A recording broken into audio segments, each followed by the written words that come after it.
Good afternoon, everybody, and welcome to our gift aid presentation today.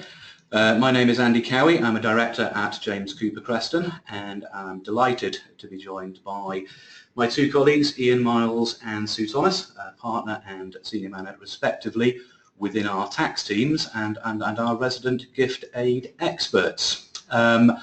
Hoping that we'll run through this in probably 25 to 30 minutes, etc. For those of you that haven't attended our webinars before, we were happy to take questions as and when you want to put them in. We'll try and answer as we go, and of course we will leave a little bit of time at the end in order to answer anything that we haven't quite got around to. I hope you can all hear me. It's obviously quite difficult when I can't see anybody. So what I quite like to do is if I can just launch a quick poll. Two reasons really. Firstly, to make sure that you can all hear me and all the technology is working, but secondly, just to see where we all are with regards to gift aid. Well, good news is you all can hear me, and the other good news is, or not as the case may be, that the majority of you probably don't believe that your charity is getting the most out of gift aid, which is probably why you're all sitting here today. So, with no more ado, I will hand you over to Ian Miles. So feel free to ask questions as we go, and I will leave you with Ian for today's presentation. Thanks, Andy, and good afternoon, ladies and gentlemen. Ian Miles here. We've had a number of questions from clients over the last few months about a whole range of issues to do with gift aid. So what we thought we'd do was to start with a basic gift aid seminar, and then if people have got other questions in other areas they'd like us to go into in more detail, please let us know, and we'll think about putting on a further webinar to cover some of those areas. So first of all, what is gift aid? Well, it enables charities and community amateur sports clubs to reclaim tax on cash donations made to them. I emphasise the donation must be cash. There are other mechanisms to get tax back for tax-effective donations as well, for land, shares, and particularly on donated goods, but gift aid applies only to cash. So what it means is that for every £1 in cash that's donated to a charity, the charity can reclaim an additional 25 pence from HMRC, which is really good news. It means that higher and additional rate taxpayers, so those paying 40 and 45%, get more tax relief, and I've got a slide later on that shows how that tax relief works and how much they get back. But in order to claim gift aid back from HMRC, you must be registered with HMRC as a charity or community amateur sports club. Okay, so very basically, what can and cannot gift aid be claimed on? So gift aid can be claimed on donations made by individuals, and there is no limit on the amount that can be claimed. There's no limit either upper or lower on the amount of the donation, so it can be from a penny to £1 million or whatever. You can still claim gift aid on it if it's eligible. But it cannot be claimed, you can't get any tax back from the revenue on donations that are made from companies. That's because with companies they get a donation in their profit and loss account for corporation tax purposes, so no gift aid is allowed to be claimed by the charity. So let's move on and have a look at how gift aid declarations can be made. And here we're going to ask our second question, because it's of interest to us to know how people make their declarations to you. They can be made in 3 ways, or 4 even: in writing, orally, online, or by text. And a lot of the revenue's thinking at the moment is going in the direction of trying to make digital gift aid better. But the declaration must contain the name of the charity or community amateur sports club, the donor's name, which of the minimum is initials and last name, their home address, which is at least the house number or name and postcode. Please don't get that wrong, it's the easiest thing to do. I can think in years gone by of having somebody's sponsorship form in the office, and it's come around, the first person's put the office address and everybody underneath has put a row of ditto marks, and the whole lot fails for gift aid purposes. So it has to be the home address.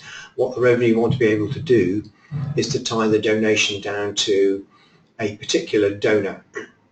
So if you had Joe Blogs married to Josephine Blogs, JBlogs is not a good enough descriptor for the donor. It should make it clear whether the declaration covers the present declaration, past and present, or past, present and future donations. And if you go to the Revenue's website, there are model gift aid declaration forms that can be used. You can put your own logo on the top of them, etc., but they contain the wording that's required. And a statement that the donor wants gift aid to apply to the donation, and that could simply be a tick box, and a tick box is absolutely fine for whether it's a written or an online declaration. So if we move on and just finish off on what the declaration has to say, somewhere there should be the declaration that the individual is a UK taxpayer, and by that they mean income tax or capital gains tax. People tried it with all sorts of things like council tax, VAT on their shopping and so on, but it's clear it's income tax and capital gains tax in the current tax year, and that the amount of gift aid claimed on all of their donations doesn't exceed the amount of income and or capital gains tax they're paid, that they have paid, because if they pay less, then the taxpayer is liable to pay the difference to HMRC.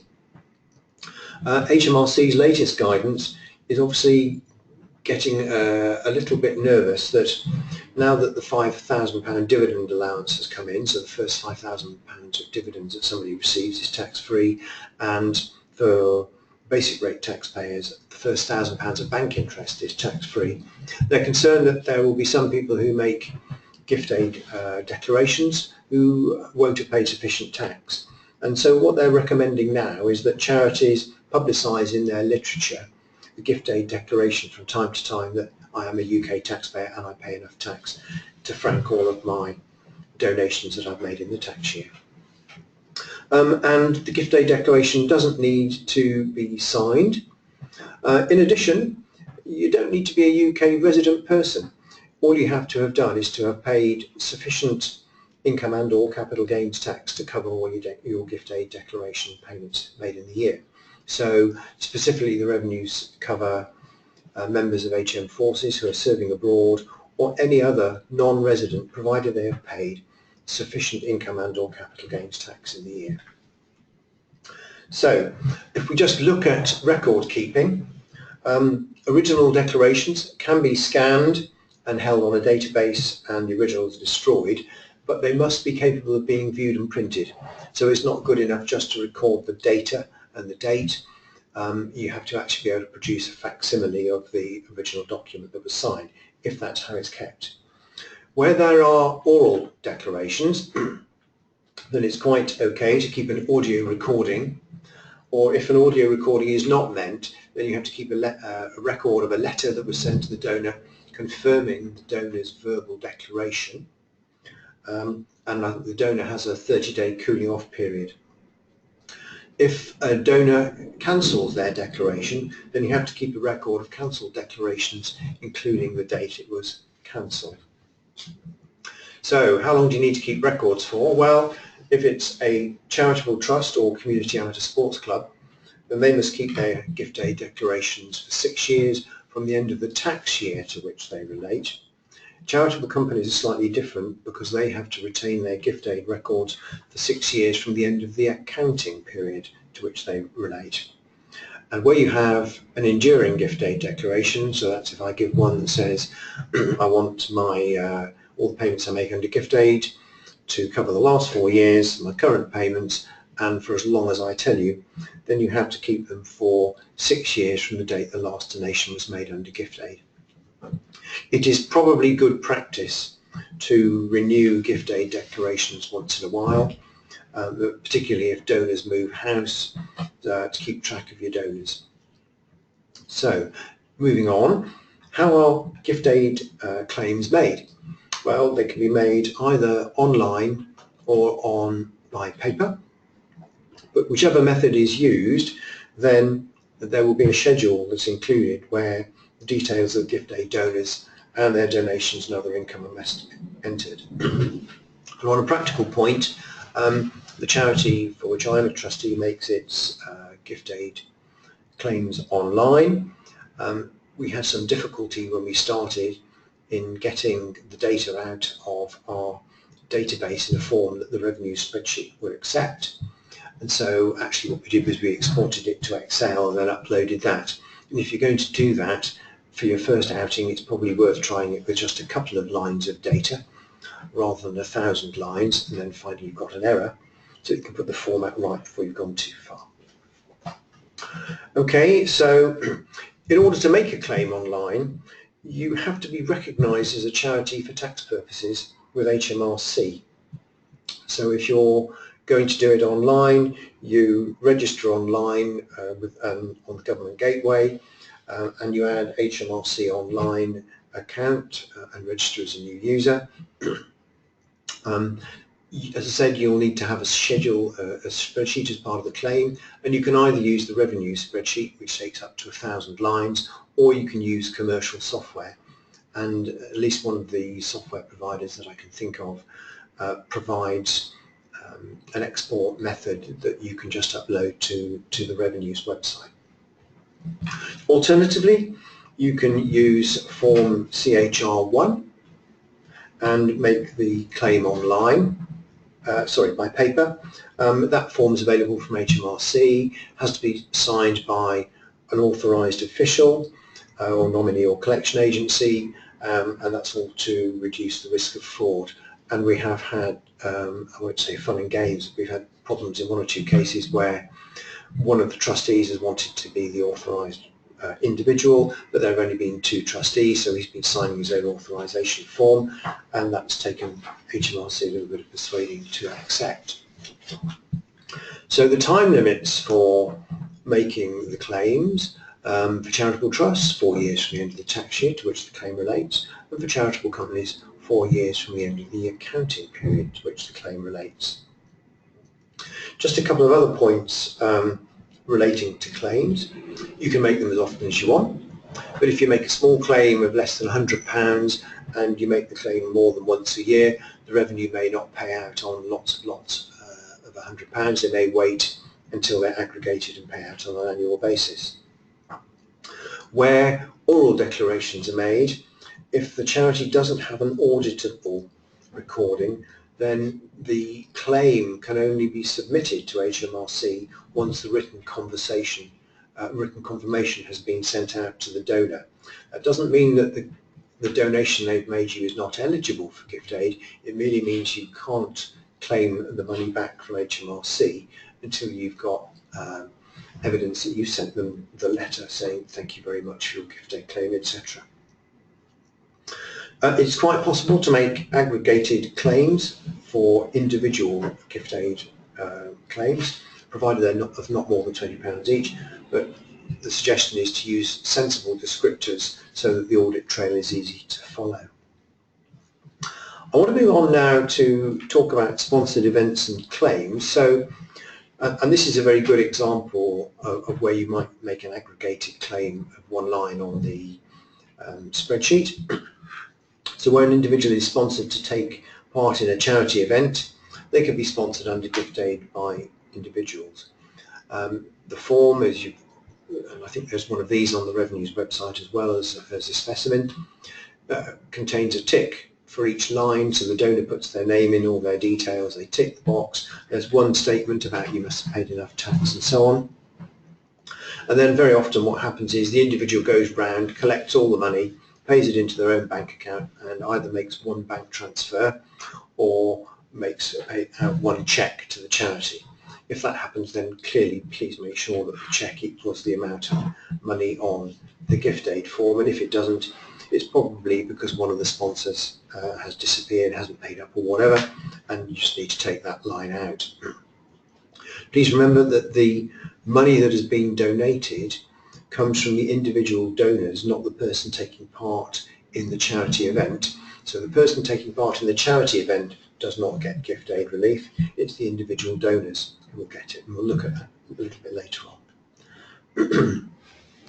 So I think that's probably all I want to say on that one, other than if you're lucky enough that you've got somebody who's taking part in a charity event where they've been sponsored by somebody for £500 or more, that must be put on a separate line on the gift aid claim, and please retain the sponsor sheets for part of the audit trail should HMRC conduct a gift aid audit. Okay, I want to have a look now at the gift aid small donations scheme. This is pretty useful because it typically affects charities where they go around shaking tin cans on the high street, or there's a tin can on the pub bar and you put your change in there and so on. So it applies to small donations of not more than £20, and up until April, 5th of April last year, a charity could claim on donations in potentially up to £5,000. Now that has gone up to £8,000 in any tax year. The donor gets no relief, but what it means is that the charity can potentially treat up to £8,000 as being donated under gift aid and get back £2,000 of tax. The conditions are that they must have claimed or must be claiming gift aid in the same tax year. They must have claimed gift aid in at least 2 of the last 4 tax years, i.e. there must not have been a 2-year gap, but there could have been a 1-year gap. They haven't had a gift aid penalty, and the gift aid small donation scheme cannot amount to more than 10 times your gift aid claim. So if you made a gift aid claim on £500 in a year, then you would be limited to £5,000 under the small donation scheme. And that has been quite useful. It effectively enables charities to get money back where there is no gift aid record, but of course the donor gets no relief.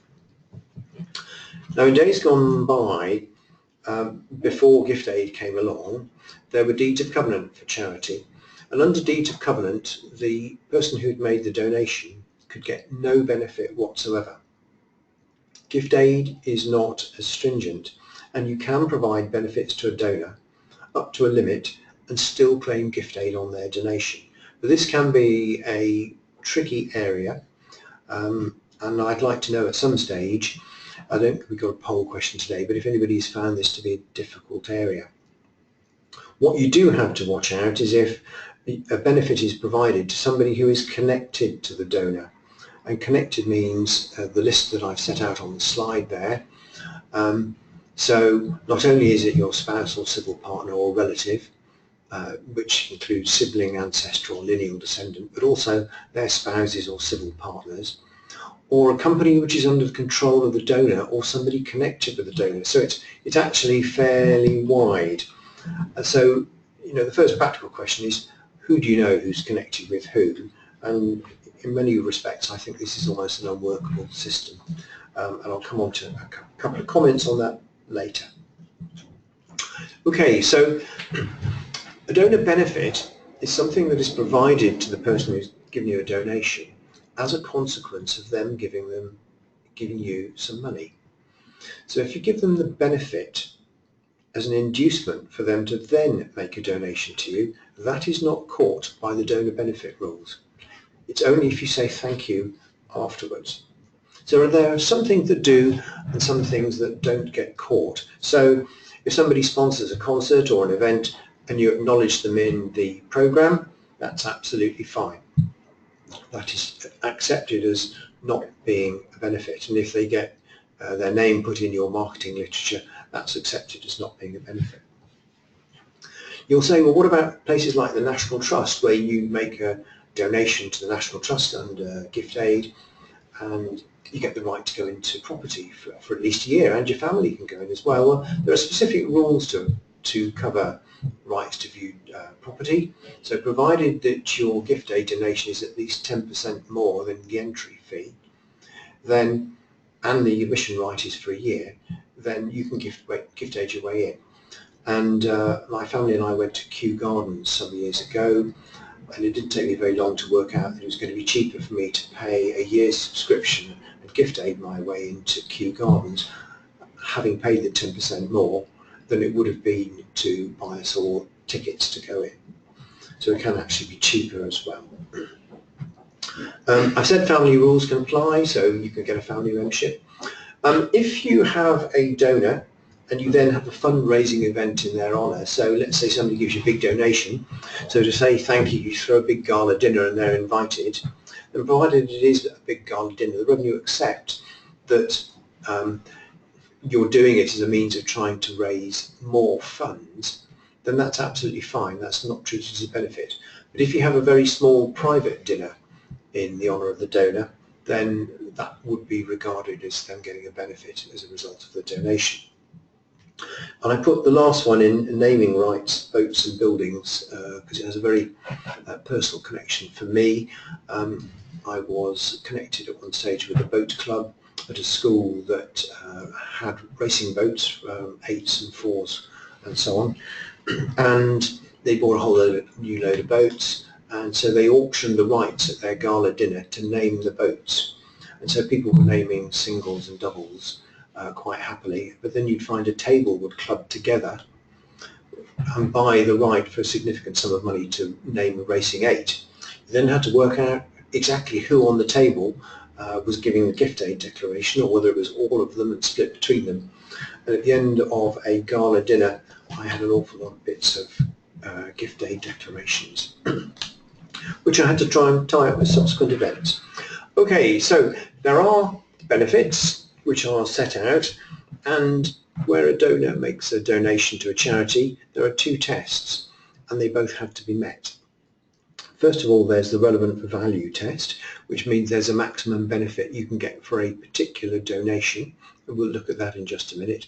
And secondly, there is an aggregate value test, which since 6th of April 2011 says that in any tax year a donor cannot get more than £2,500 worth of benefits, and that is the value of the benefit to the donor, not the cost of the benefit to the charity. And they must pass both tests. Where benefits only arise for a period of less than a year, then you annualise them, but I'm not going to go into that today, otherwise we will be here for considerably longer than half an hour. So if we just look at the limits, where the donation is between £0 and £100, then the maximum benefit that can be taken is 25% of the donation. Where it's between 101 and 1,000, it is £25. And where it's over £1,000, it's 5% of the donation up to a maximum of £2,500. And the limits apply to each donation. So let's have a very quick look at an example. So somebody makes a donation of £30 on the 6th of May 2015. That's absolutely fine. There's no benefit given, none taken, and there's no benefit. So that's absolutely fine to give under gift aid. They then give a subsequent £10 in the next month, and likewise that's fine. And then in August they give £25. There's no benefit, so that's absolutely fine. Those 3 can come under gift aid. But on the 5th of February, they donate £80, and in return they get a book worth £30. Well, that fails the test, because the value of the book, even though it might have been donated to the charity to give away, but the value of the book is worth more than 25% of the donation. So it fails the relevant value test, so you don't even pass on to the aggregate value test. Then on the 11th of March, they make a donation of £9,600, and in return they get a weekend break worth £450. So 5% of 9,600 is £480. So the 450 is below the relevant value test. You move on to the aggregate value test. They've not received any benefits in the year so far. It passes that test as well. So that's fine. And then finally, on the 4th of April, they donate £50,000 and they get a package of benefits worth £2,500.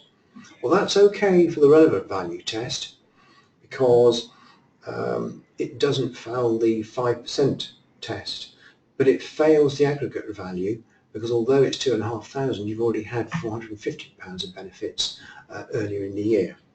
My initial comment on thinking on that one was it was a shame they didn't wait 2 days and go to the 6th of April 16. So if we go back to the donation in February of the book, the obvious thing to do there is to say, okay, you want to give me £80, that's really kind, but would you like to buy the book for £30 and we'll have a donation of 50. So if you've got something that is going to foul up the relevant value test, then think about doing a split payment. Say, we'll send you this much for that, but we'd like a donation on top, please, and see what happens. Okay, I said earlier that we would have a look at the benefits of gift aid. So we know that the charity could turn £1 into £1.25. If you're not a taxpayer at all and you make a donation under gift aid, we've already said that you have a liability to HMRC, so it'll cost that donor another 25p. So they pay out £1 to charity under gift aid and the cost is £1.25. The way the gift aid works is it's treated as though basic rate tax has been deducted at source by the taxpayer. So if you've got a basic rate taxpayer, they pay £1 to charity, it costs them £1. But now the news starts getting better, because you would suppose that higher and additional rate taxpayers might have more disposable income and therefore they can afford to give more to charity. So for a higher rate taxpayer who pays £1, it actually only costs them 75p. There's the math set out underneath that. And if you've got an additional rate taxpayer who pays £1, then it only costs them 68.75p. The other good news is that provided conditions are met, then gift aid payments can be related back to the previous tax year. So if you have a donor who makes a donation, let's say in June 2017, provided they haven't done their tax return for the year to the 5th of April 17, they can relate the gift aid payment back into 2016-17's tax year and get tax relief 1 year earlier. They don't have to, but it's an option that's there. Okay, just a couple of things to finish off on then. A couple of developments. There has been, I think, 2 consultations out, which have now finished. One that came out last summer and one that second one that came out, I think, in November, on simplifying the donor benefit rules. I would certainly welcome that, but we'll have to wait and see where they go to try and make them easier to apply and easier for people to understand.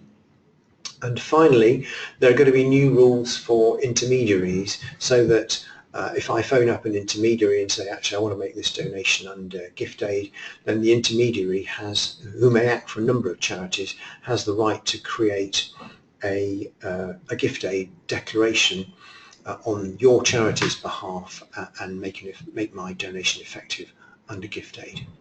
Well, that's all that I have for today's webinar. If you have any questions or any further points on which you'd like us to go into detail in the future related to gift aid or any other direct tax issues for charity, then please let us know and we'll see about putting on further webinars at lunchtime. Thank you. Thanks very much, Ian. 28 minutes, 15 seconds, perfect timing. So I'd like to thank you all very much for attending this afternoon's webinar. I hope you got something out of it. As Ian said, if there's any more that you would like us to go into, either on further webinars or indeed on a one-to-one basis, then please do feel free to give us a call or drop us an email.